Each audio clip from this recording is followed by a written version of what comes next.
Assalamualaikum warahmatullahi wabarakatuh. Selamat pagi semuanya. Selamat pagi Bu Nursia Fitri. Perkenalkan, nama saya Muhammad Ilham Badruzaman. Saya dari Administrasi Bisnis Politeknik Negeri Medan dengan NIM 190509180. Di sini saya ingin mempresentasikan praktik kerja lapangan saya di PT Amanah Travel Indonesia dengan judul Strategi Pemasaran pada PT Amanah Travel Indonesia. Langsung saja ke pembahasannya. Yang pertama kita membahas dengan bab 1 pendahuluan. Bab 1 pendahuluan ini berisi tentang latar belakang, pelaksanaan, tujuan dan manfaat praktik kerja lapangan. Langsung ke latar belakang. Di latar belakang ini saya mempunyai beberapa poin. Di poin pertama, jasa perjalanan umroh merupakan lembaga atau instansi yang mengadakan layanan perjalanan bagi jemaah yang ingin melaksanakan umroh. Maksudnya itu penyelenggara umroh ini memberikan pembinaan, pelayanan, perlindungan kepada jemaah. Pada perusahaan jasa seperti travel umroh ini, yang dihasilkan kepada masyarakat atau jemaah adalah produk yang dihasilkan berbentuk jasa yang berupa pelayanan dan pembinaan dalam pelaksanaan ibadah. Poin kedua, perusahaan menerapkan daya saing. Dalam menjalankan usaha, PT Amanah Travel Indonesia harus mampu bersaing dalam perusahaan yang bergerak di bidang yang sama. Untuk itu, perusahaan harus menerapkan daya saing sebagai arah untuk menciptakan berbagai bentuk peluang pasar yang menguntungkan. Penerapan daya saing ini sangat ditentukan oleh pemasaran. Melalui pemasaran, maka dapat ditentukan segmen pasar dalam menentukan target pasar, memerlukan promosi pemasaran yang lancar dan tersebar. Untuk pemasaran, PT Amanah Travel Indonesia ini menggunakan salah satu strategi promosi yang sangat gencar. Di antaranya melalui brosur, kunjungan perusahaan, media sosial, dan lain-lainnya. Saya juga ditugaskan untuk menawarkan produk kepada teman-teman saya, keluarga, maupun masyarakat sekitar. Di poin ketiga, masyarakat muslim di Indonesia membutuhkan sebuah wadah perjalanan umroh dan haji. Menyadari bahwa masyarakat muslim di Indonesia ini sangat banyak, perlu adanya pendamping dalam perjalanan spiritual, terutama perjalanan umroh dan haji. Untuk itu, PT Amanah Travel ini harus mampu bersaing untuk menarik minat dan calon jemaah umroh. Maka dari itu, dari latar belakang ini, saya mengangkat judul Strategi Pemasaran pada PT Amanah Travel Indonesia. Langsung saja ke tujuan praktik kerja lapangan. Yang pertama, untuk mendapat pengetahuan dan pemahaman secara spesifik mengenai alur kerja yang ditempati oleh mahasiswa. Yang kedua, memperoleh pengalaman kerja yang nyata di bidang SDM bagi mahasiswa. Yang ketiga, melatih tanggung jawab, disiplin, dan kerjasama tim dalam berbagai keadaan yang ada di PT Amanah Travel Indonesia. Selanjutnya, manfaat praktik kerja lapangan. Yang pertama, mahasiswa memiliki modal kesiapan dan kematangan untuk masuk ke dunia kerja. Yang kedua, mengembangkan jiwa kepemimpinan, kreativitas, dan kerjasama tim yang diperlukan untuk masuk ke dunia kerja nantinya.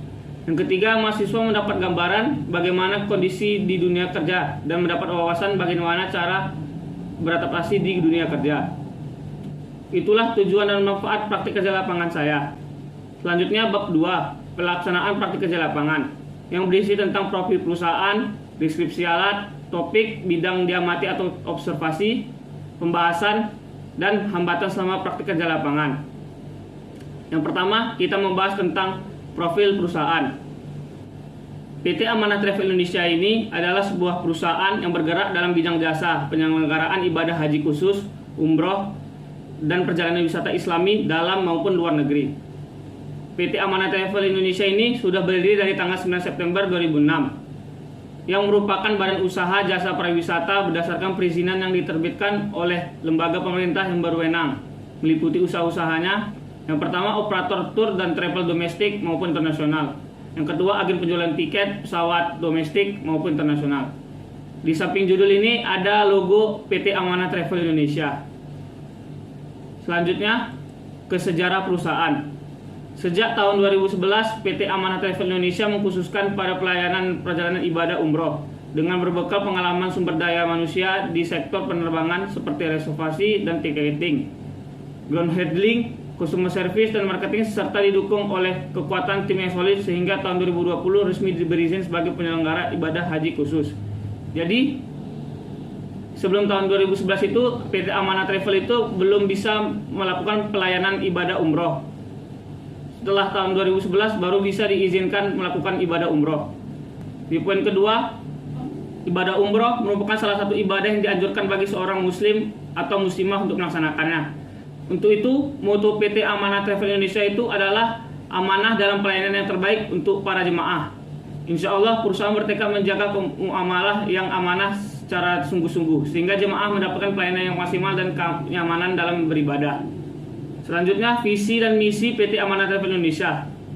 Visi PT Amanah Travel Indonesia ini menjadi perusahaan penyelenggara umroh dan haji khusus dan tur Islami yang profesional, aman dan nyaman dan berkah. Misinya yang pertama menciptakan perjalanan umroh dan haji khusus dan tur Islami yang amanah dan dipercaya oleh masyarakat luas. Yang kedua, memudahkan perjalanan umroh dan haji khusus dan tur Islami. Selanjutnya kita membahas tentang struktur organisasi PT Amanah Travel Indonesia. Yang paling atas di dalam struktur organisasi PT Amanah Travel Indonesia itu ada komisaris. Di bawah komisaris ada direktur.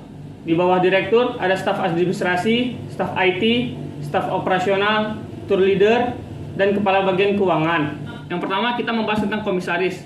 Komisaris ini tugasnya itu melakukan pengawasan terhadap pengurusan perusahaan yang dilakukan oleh direkturnya. Setelah itu ada direktur. Direktur ini mempunyai tugas yaitu menentukan kebijakan perusahaan, termasuk menyetujui anggaran. Bertanggung jawab atas kegiatan perusahaan, baik di dalam maupun di luar negeri. Merencanakan, mengkoordinasi dan mengawasi seluruh kegiatan di perusahaan, dan juga mengimplementasikan dan mengorganisir visi dan misi perusahaan. Di bawah direktur ada staf administrasi. Tugas dari staf administrasi ini memastikan segala kegiatan yang bersifat administrasi kantor agar berjalan dengan baik dan lancar. Setelah itu ada staf IT.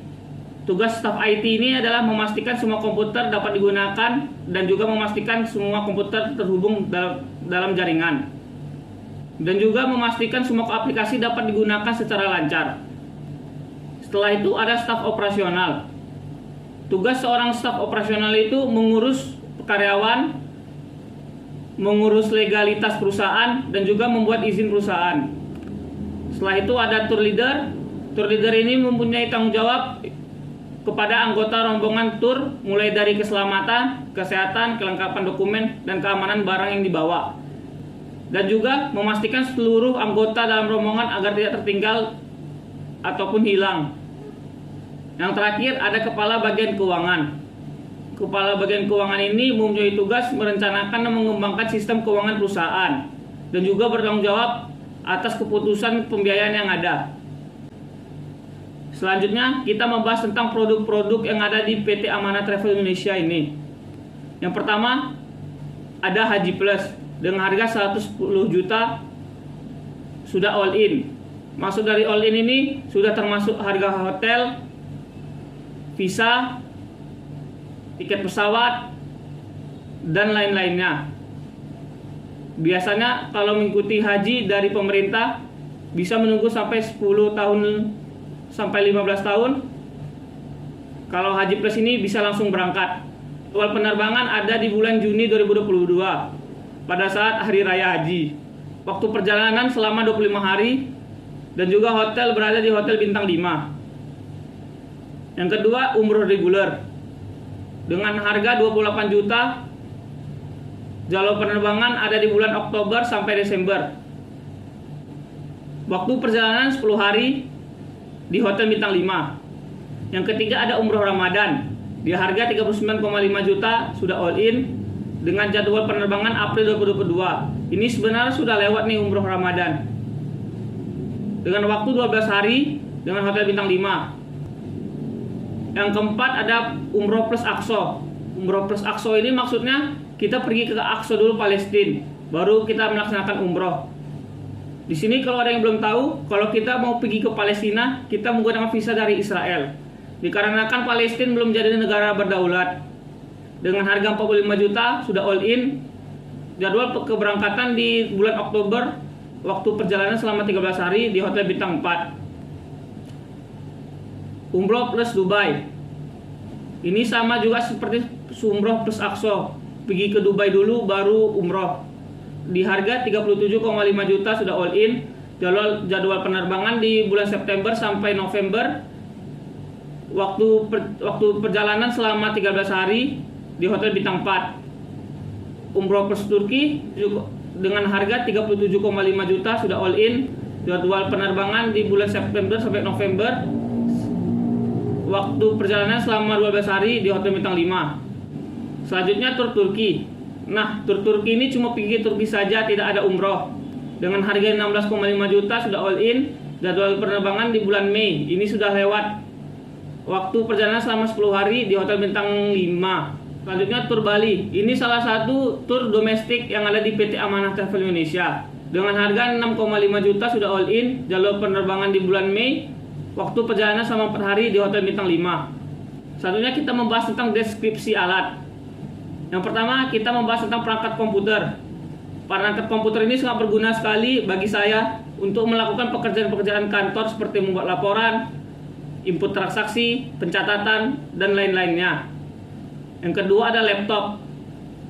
Laptop ini sangat memudahkan saya dalam bekerja. Saya bisa mengerjakan pekerjaan dari rumah.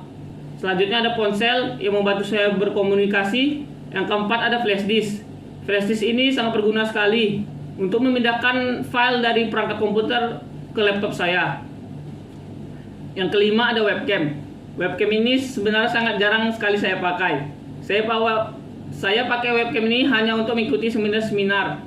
Yang keenam ada printer. Printer ini juga sering saya pakai untuk mencetak file-file. Yang ketujuh ada scanner. Scanner ini sangat memudahkan saya. Yang darinya dari hard copy menjadi soft copy yang bisa saya simpan di perangkat komputer maupun laptop. Selanjutnya yang ke-8 ada lemari arsip. Lemari arsip ini menyimpan data-data penting seperti dokumen yang penting, arsip-arsip dan lain-lainnya. Yang ke-9 ada rak. Rak ini sangat berguna sekali untuk menyimpan barang-barang seperti kain, bahan cetakan maupun alat-alat lainnya. Yang ke-10 ada papan tulis. Papan tulis ini sering sekali dipakai manajer saya untuk menjelaskan bagaimana alur kerja selama di PT Amanah Travel Indonesia. Yang ke-11 ada kalkulator yang membantu saya dalam menghitung. Yang ke-12 perlengkapan alat tulis. Perlengkapan alat tulis ini seperti yang ada di gambar, ada map, ada gunting, pensil, pulpen, cutter, dan lain-lainnya. Selanjutnya kita membahas tentang topik dan pembahasan. Tugas-tugas yang saya lakukan selama praktik kerja lapangan yaitu yang pertama mempersiapkan perlengkapan ibadah umroh. Perlengkapan ibadah umroh itu seperti seragam, kain ihram untuk laki-laki, mukena untuk perempuan, dan lain-lainnya. Dan juga membantu calon jamaah untuk membawa perlengkapannya. Yang kedua, melayani pendaftaran calon jemaah umroh. Ketika calon jemaah datang, saya persilakan duduk dan saya berikan air minum. Dan juga saya membantu staf administrasi untuk menjelaskan rincian biaya paket umroh sesuai dengan brosur yang ada. Ketiga, mengisi formulir pendaftaran calon jemaah umroh. Ketika calon jemaah umroh ini sudah meyakinkan minatnya, saya membantunya mengisi formulirnya. Bisa dilihat dari gambar. Formulir itu berisi tentang nama, tempat tanggal lahir, jenis kelamin, alamat, nomor paspor, nomor KTP, dan lain-lainnya. Keempat ada printout brosur. Di sini saya membantu staf IT untuk mencetak brosur tersebut, lalu menyerahkan hasil printout kepada staf administrasi.